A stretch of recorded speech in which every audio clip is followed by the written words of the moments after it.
Hello, we're Nerds of the West, and we are giving you our thoughts on Apiary so you can decide if it is going to be right for you. And at the end, we're going to put it on our Nerds of the West ranking list. This is how we review games, not based on a 1 to 10 score, just, if given the opportunity, what we personally would prefer to play. We, the people that are giving you our thoughts. My name is Tom. We have a Lachlan. Buzz. We have a Sean. Howdy.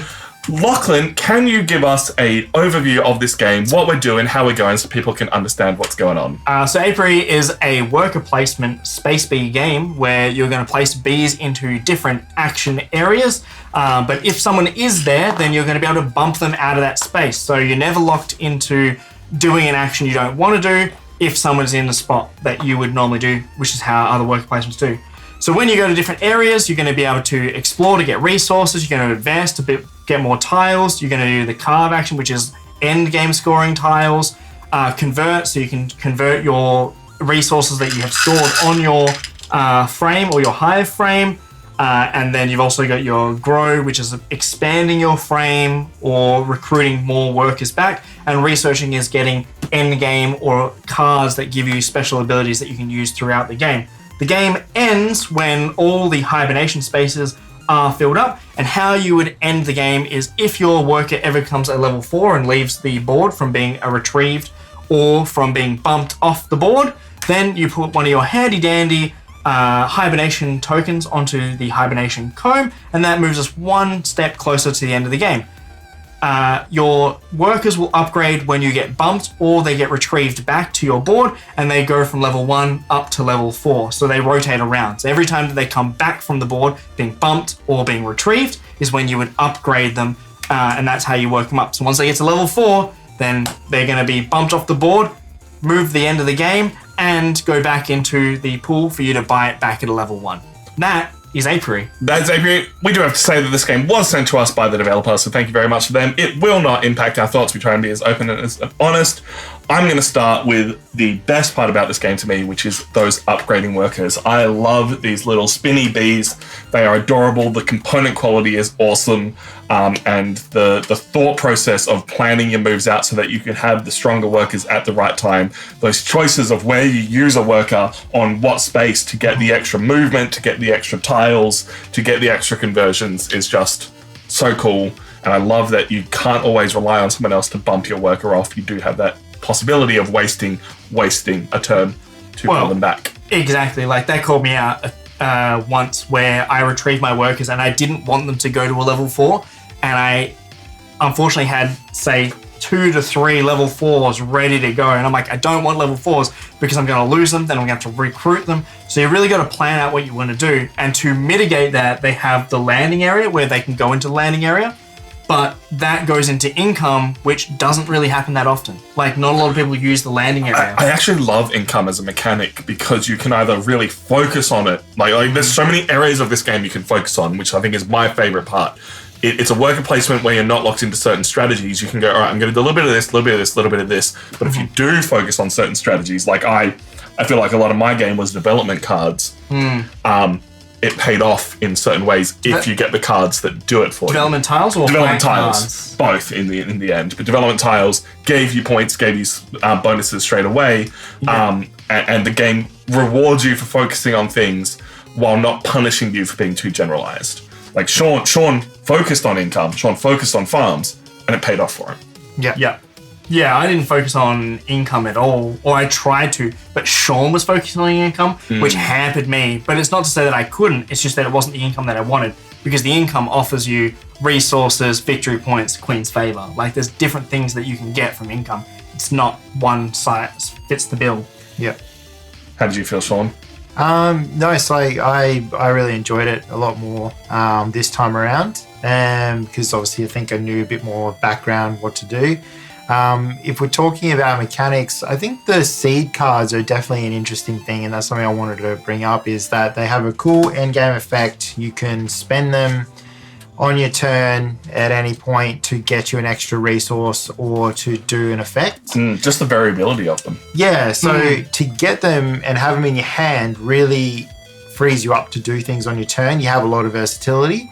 The thing that I really not too sure about this game is it's just really hard to get them. Like, you know, you go to this space, which is all about them, and when you research, you draw up however many is depicted on your B. So if you go there with a level 4B, you get 4 cards, but you only pick one out of those cards to keep, and that goes into your hand to then use later. Yeah, you do. For that turn. You do get them from the expansion tiles that you can place that I keep forgetting the name of. The high frames. High frames. Yeah. You'll get 2 from there, which is great if you are expanding. But it is you can play the game without drawing those Touching them. once. Yeah, you definitely can, but I feel like these were, if not easier to get than the carve tiles. So if we're talking endgame, then I feel like the plant tiles or seed cards were easier to get than the carve tiles. Carve tiles you have to build and they go on your board, but you have to go through the whole array just to get the tile to put it on your board. Yeah. Whereas Tom played a very plant seed card heavy game, which he got a lot from filling up his frames and taking developments that gave you them. Like this one here gives you 3 immediately. Sure, he's not going to be able to keep them, but he's got the options for when he does want to plant one. He's going to have like, say, 6 cards to choose from instead of the 4 and choose one. Because anything that gives you free resources, specifically either cards, honey, or wax, which are the non-basic resources, the special ones that you have to work towards just to get, is huge in this game. Yeah, getting wax and getting honey is incredibly difficult. Like, you'd think that it would be a little bit easier than it is, but it balances the points that you get from spending honey. Yeah, it takes you like 3 actions to do it though. So it's like, you need to get the resources. You need to have somewhere you can store the honey or the wax. Then you need to convert to get the honey and the wax, which you've already spent the explores on the advancing. So it's like, everything rolls into one another, but you don't necessarily have to go down that avenue. You could use plant cards instead, or there are planets that also give you special abilities. I think you said one word there which I think sums up this game, which is rolls. Everything in this game just rolls one turn into another. Yeah. I felt at times a little bit forced into the next action, like it was just, hey, here's the next thing that you do. But I think that's balanced by the variability of the planet cards, of the different tiles that you're buying, of the different planets that you're flipping out. Like, there is a structure to this game that feels nice to play if a little forced down that path. But there's so much variability, both in the starting tiles that you have, in the starting factions that you have, and then in the tiles that are coming out, that it means your choices each time can feel explosive, but by the same token, a little of the Ark Nova effect of you're not getting the stuff that you need, so you're not actually going to win.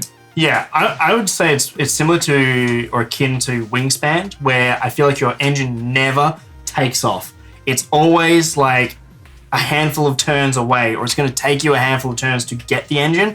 So you're grinding and grinding and grinding to get this engine happening. Like, I mean, I finished quite a bit behind everyone else. Good, so I was 10 points. 79, so that's like a good 10 points behind everyone. But I played a very different game to these two, and mine was all late game. So much of mine was late game, which I played from the very beginning. I want to give Sean a chance to speak because I feel like I'm speaking too much.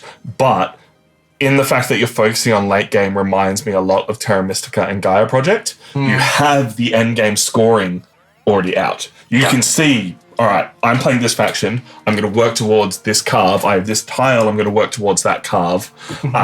And it very much reminded me of those, the different steps of Terra Mystica and the final endgame scoring that you get in Gaia Project. Swap those two around. But yeah, it is different though, because this is the only endgame scoring you can see. Yeah, the you plant can't cards. see the plant cards until the people play them. So that's a bit interesting. Again, I just feel that if it was a bit easier to get plant cards rather than just one every time from that spot, might just make this a little I had no bit problems different. getting them. What are you talking about? Yeah, no. you had no problems getting them, but we did. Yeah. And I couldn't get farms, but Sean could. But Yeah, the game was still really close. it was. It was. It is quite well balanced. It was very close. And yeah, like you said, Sean, it's like they're the only other way to get end game victory points. But I feel like it is pretty well balanced. For a worker placement game, you don't have the stress of someone being in a spot. You can always go there. I think the stress of this game comes from the fact that when you go somewhere, people are going to take the things that you need. That's where the worker placement really comes in, because you want the carvings, but you need to be paying attention to what someone else is doing. You need the farm, so you need to be paying attention to what someone else does. Yeah. That's where I feel like the worker placement mechanic really comes in, is the fact that you can't really rely on what's in front of you. Similar to like Istanbul, you're trying to plan out your turns, but then people are going to take what's on the board, not necessarily the position of the board. Whereas a lot of worker placement is like, I really need to go there to get the resources, where you don't have that dilemma. Yeah. It never felt like resources were a stumbling block. You just had to make sure you had them. It was another step in the timing of the game, which is the biggest component. The timing of when you use which workers. Yeah, so with the bumping mechanic, you don't have to worry about people blocking you out of an area, but you still have to worry about people taking what you need, which is the crux of a worker placement. Well, that's where like all the player interaction comes into it. Whereas like, I really need that resource, but are they 2 turns ahead of me? Are they going to be able to get it? There was a handful of situations where things could have been taken, but the person wasn't working towards that. So it was available to them, but they didn't need it. Yeah. So I love the consideration of, I'm going to put my worker here. I hope someone else puts their worker there and I get my worker back, but if not, I'll be fine. Yeah. Or if not, oh God, I'm going to be a turn behind. Yeah. Like it can go either way. And that choice of, do I go to a spot and bump someone's worker there by giving them another action is huge at times. Yeah, Okay. and you find that as well with like the grow and the research, because they're not research. So grow, research, and convert all are only a single space location, but they don't bump as often as any of the other spaces. Yeah. Like growing, you don't while bump advance and often. explore, there's 2 spaces, but more people are going there more often. Like the Which is balance there why is really cool. It takes longer for your person to come off, or your bee to come off, because you have to wait for it to rotate from being the first to the second to then getting bumped. Yeah. Whereas a convert, but you could plan that though. You could be like, this person needs to convert, this person is. But there's so much going on that everyone's doing their own different game to achieve the same goal. Yeah. One thing that we didn't do much of was the dancers. You guys could have got extra cards at any point. You just had to sacrifice Queen's Favor, which I specifically did because I wasn't focusing on Queen's Favor. I was the first person to go to a dance with a level 4B, so I got to set up what the dance is. I could have made it 2 Queen's Favor for anything. Yeah. I could have gone 2 Queen's Favor for a pollen, 2 Queen's Favor for a honey. If it was 2 but Queen's I chose Favor- cards because I wanted cards. Yeah. But I knew you guys didn't necessarily want to spend the Queen's Favor Why would you get cards though? because I could go there. Oh yeah, fair enough. So then you would spend your Queen's Favor. See, Sean and I were going up on the Queen's Favor track, and I had from the start the tile retinue, which was basically allowed me. I had to get up on the Queen's Favor for it to be valuable. Plus, I had another seed card, so it was like that was never going to happen for me. Yeah, I love that there's those choices there of how you interact with the game and changing the interaction with the game. Yeah. It's called all the different powers, the different development cards, the different recruit cards, changing up how everyone played. You started with recruit cards, and that really like pointed you in a direction quite fast. Yeah, you're right. So we need to rank it on our board. As we said earlier, this is our Nerds of the West ranking list. We rank every single game that we've played throughout the year, and we re-rank it at the end of the year. Everyone gets to vote on each game, rank it on the list, and we average it all out. This is not based on 1 to 10, but just if given the opportunity, what you would prefer to play. I might cut this part out. As always, don't say different parts of the board. Just give it a choice. So, I like a good Euro game, but there are so many out there that are just do thing, get thing, do thing, get thing. The theme of this one is interesting. I like the fact that they went for something a little bit oddball with space bees. We mentioned when we played it the first time that this could have just been normal bees and it would have felt fine. I like it. Could have been bees, could have been space, but instead they couldn't decide, so they chose both. I think they just went hexagons is bestagons and therefore bees because hexagons. I think the board is a little bit too big. I think a lot of this could have been moved down by 30%, saved a bit of table space because we ended up having to play this 3 players because we didn't have the table space for 4.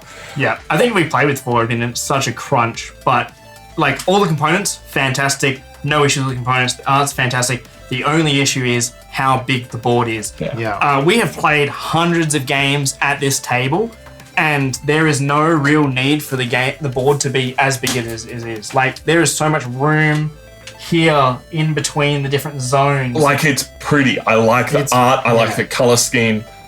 It's just too big. Yeah. And especially when everyone's got tableaus, so they've got their own tableau plus the board. I think if the board was a regular size board, similar to most other games, then I couldn't give you an example. But they're like, yeah, 20. They're like 20. They're like 20 to 30% smaller than this, and that would give you more room for your tableau because this is not a small tableau either. Yeah. So I think that's my only issue is how big the board is. Yeah. Everything else is awesome. I can't say it's the most gripping game. It is definitely not the most amazing, like perfect Euro ever. It doesn't give me like the best vibes. I'm going to put it kind of just above halfway on our board. For me, this beats out 60-Second Cocktail, Space Base.